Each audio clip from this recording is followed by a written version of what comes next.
this is what I wanted to say initially is that there is a lot of science in the Black conscious movement as far as scholarship is concerned, but most of that science and are scientists that enter certain who like even a brother talking about melanin. If you Richard D. King says the same things about melanin as old boy did, but he doesn't deny the viability of evolution because Dr. Richard D. King is an actual psychiatrist who understands biology and understands that you can't talk about biology without talking about evolution. And actually, when you're talking about biology, you're talking about evolution. And actually, when you're talking about chemistry, you're talking about the interaction of bonds in relationship to their matter manifestation. You're not talking about melanin exclusively, but melanin is a key point or a key element of both biology in relationship to melanin, the organic particle, and then also in relationship to carbon, which is the non-organic element.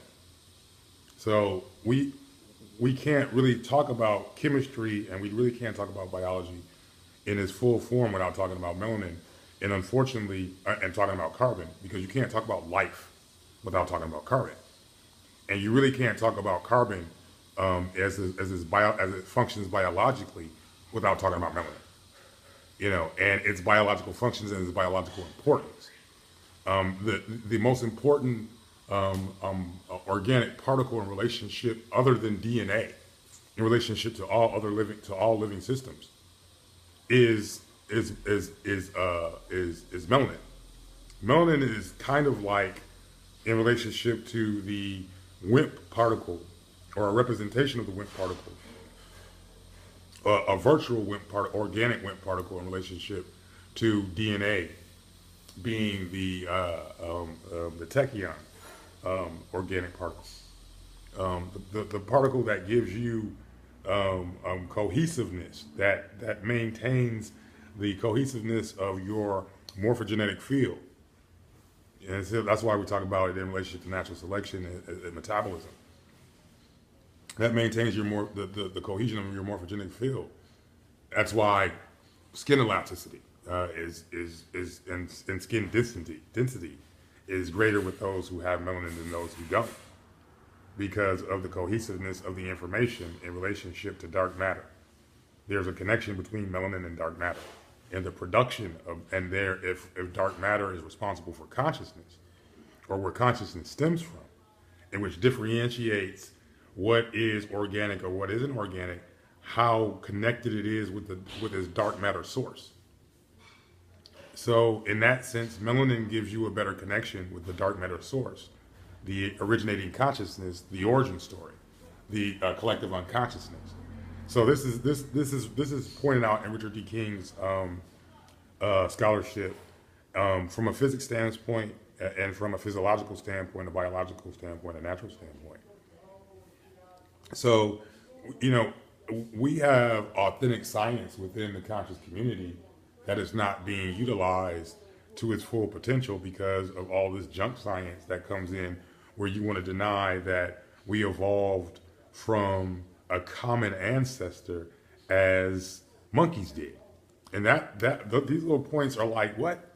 Dude, you're a human being, but you're still an animal. And no fucking supernatural, and that's the supernatural God concept, that some supernatural God, something broke the natural, and that's also within the Saudi Arabian tradition of relationship to Allah being the evolver, everything else evolving except for man. That's a denial of what the Quran and what Islam is supposed to be about in relationship to supernatural causality. If you break causality, you're talking about supernatural occurrences. And man's evolution is a part of causality. So it has to be a causal line or trail of events in order to determine it not being supernatural. And if you deny the actual causality that led to a certain outcome, then you're looking for a supernatural, a mystery spook, a supernatural mystery spook explanation to explain unexplained phenomenon when there's actual explanation to explain that unexplained phenomenon. That's science. That's the gnosis. That's the Marifa in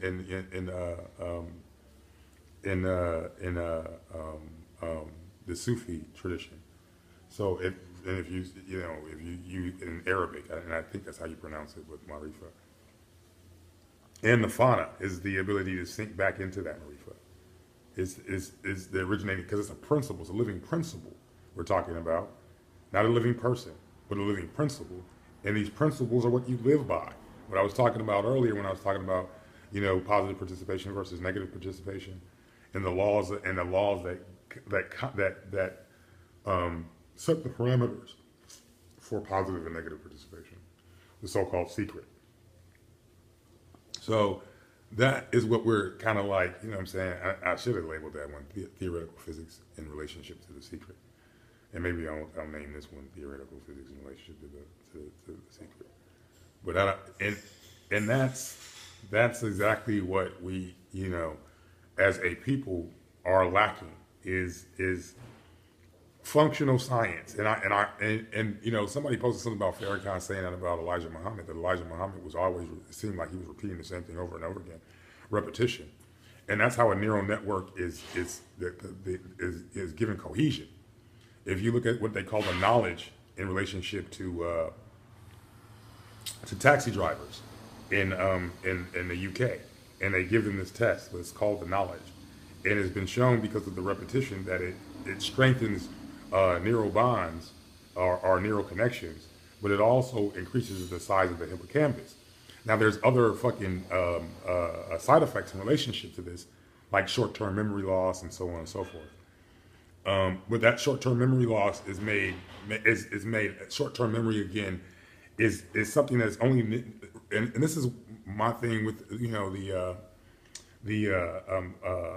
right brain, left brain, that there is a intuitive mind, there is an instinctive mind, and there's a reflective mind, and that and these levels are more neurologically in line with right brain, left brain, because right brain, left brain, the right brain hemisphere, the left brain hemisphere doesn't fire any more or less in relationship to the task at hand. That this differentiation of right brain, left brain can only apply to mind.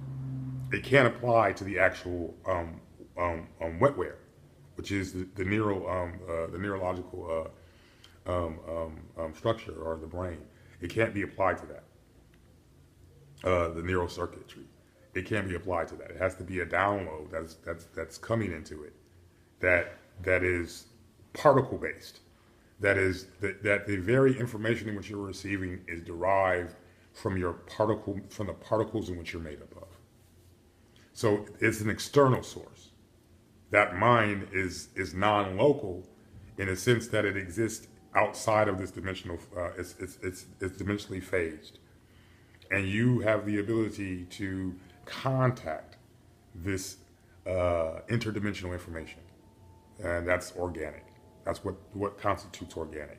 The ability it has to go down to the dark matter force, and it has to be the point that consciousness transcends by way of waveform, transcends the dimensional divide to a degree of probability. That only a degree of probability allows it to transcend, so that you have probability waves.